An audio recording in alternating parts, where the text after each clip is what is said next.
رسول اللہ صلی اللہ علیہ وسلم نے فرمایا، امانت دار خزانچی جو اس کو حکم دیا جائے اس کے مطابق دل کی فراخی کے ساتھ صدقہ ادا کر دیں، وہ بھی ایک صدقہ کرنے والوں ہی میں سے ہیں۔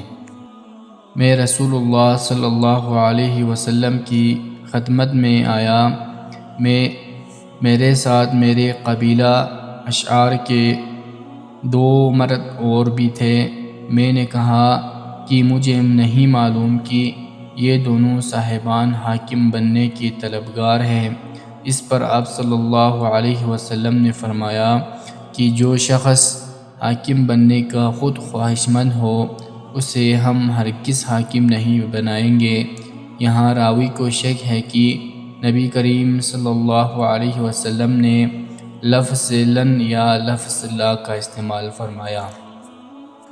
اللہ تعالی ہمیں انہی حدیثوں کے اوپر عمل کرنے کی توفیق عطا فرمائے۔